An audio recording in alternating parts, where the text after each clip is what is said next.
So today I'm going to do the 10 items I would repurchase tag. It was actually really easy to prepare for this. It took me about 2 minutes. I went through kind of my daily routine, start to finish, and I went through the non-negotiables, like what I could not get ready without. There are a few things where there's more than one, but it's the same brand or type of thing, and I just seriously could not narrow it down. But at least you have some options. I don't know. We'll see.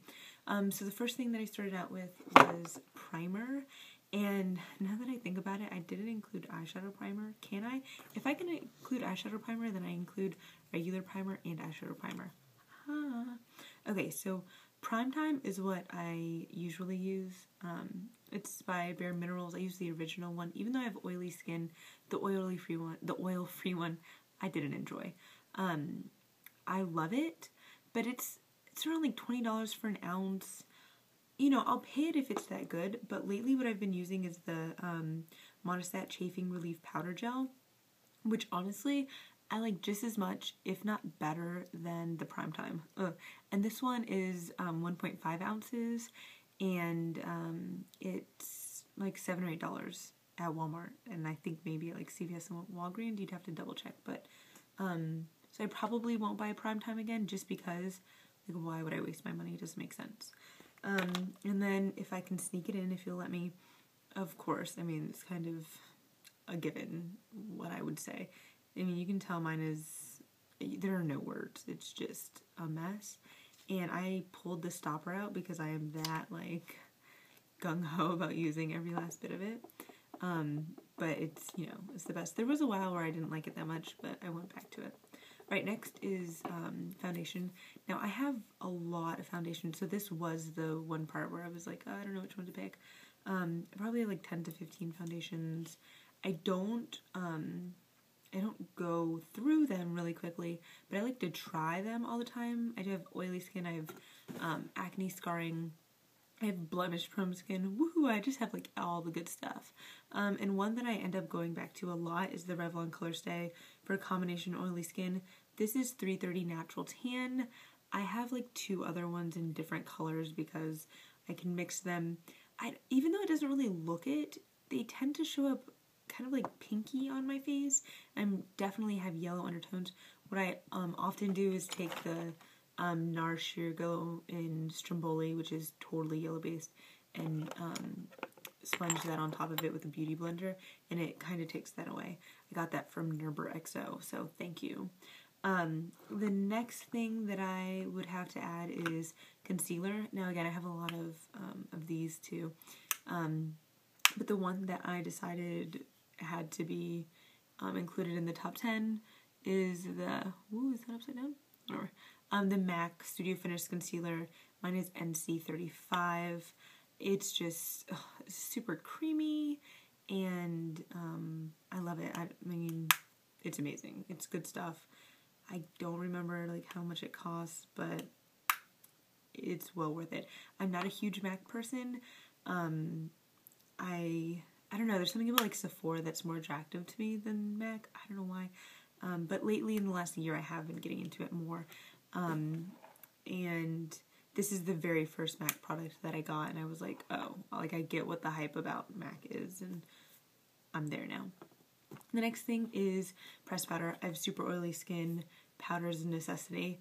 And I know that I do have powders from cheaper brands than NARS, but there's something about NARS's products, their face products at least, that are so perfectly yellow, like I showed with this Sheer Glow that I used to make other foundations more yellow. Their pressed powder, their powder foundation in the same shade as I have in the Sheer Glow Stromboli. It's medium 5. It's amazing. It's so yellow. Like, it's weird to be so excited about something just because it's so yellow.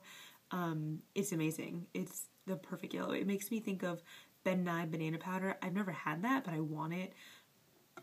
The only thing keeping me from it is that it's like $7, not bad. The shipping is like $7, which to me is crazy for a little thing of powder.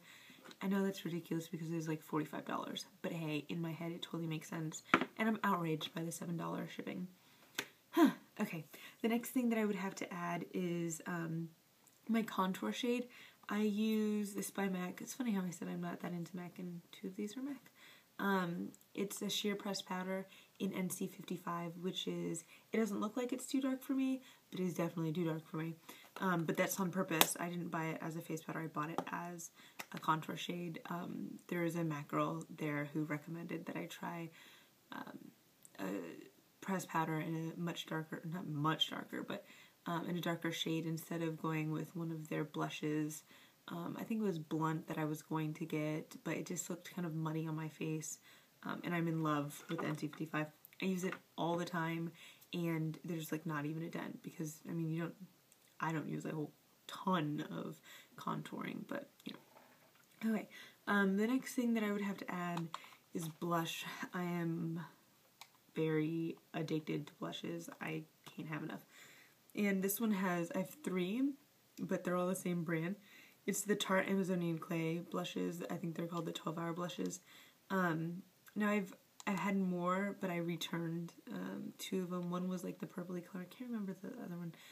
My favorite out of the 3 would have to be Exposed, which I'm so surprised I like. Like, I'm not a natural kind of girl. The face I have on right now looks kind of like a naturally type thing, but really I love going for pinks and like fuchsias and that kind of thing. So this was a shock to me that I really like it. It's awesome. It's such an amazing versatile color. It's like a brownie pink. I can't imagine someone who wouldn't like it. Maybe if your skin was very, very dark, it wouldn't show up as well. But you might even be able to use it as the highlight color, so I would go for it. This one is Tipsy. It's like a orangey, it is an orangey color, and I love it. I haven't used it as much, but I do love it. And then the last one is Natural Beauty. Now this one is the one I've used the least. However, on days when I don't go full force with my makeup, which is rare, I'm a full force makeup kind of girl. But if I do wake up and say, okay, this is like, I just need to get out the house, I'll do liquid liner, mascara, I'll do my brows, I don't walk out without these puppies done, and like a lip butter, and then this Natural Beauty just like on the apples of my cheek. It seriously looks so like Natural Beauty. It's this flush and it looks great. Okay, the next thing would have to be liquid liner. I do it every single day without fail. I have 2 in this category. There's a high-end drugstore brand. This one's Lorac Fronted Line Pro. It's awesome. I don't know if you can tell, but it's like, this is from earlier today.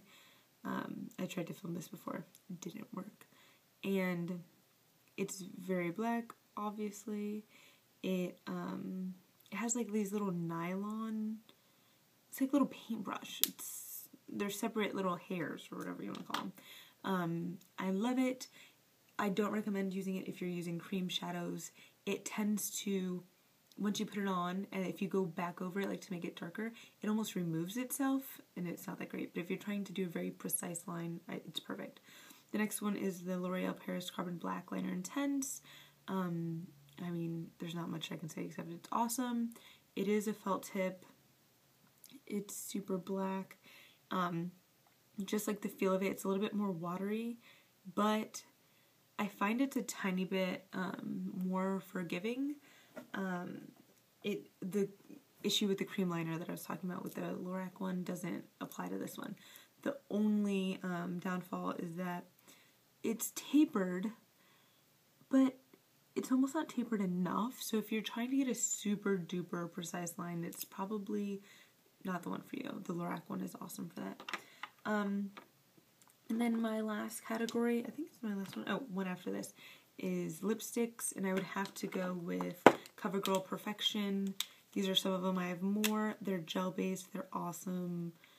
They last all day. I get compliments when I wear them, when I'm around people for a long time and they see that I haven't reapplied.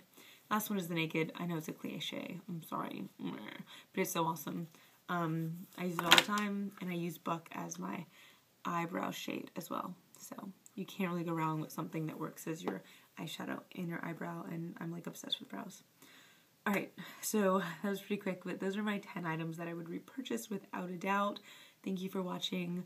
I would love it if you subscribe to my very new channel. Thanks. Bye.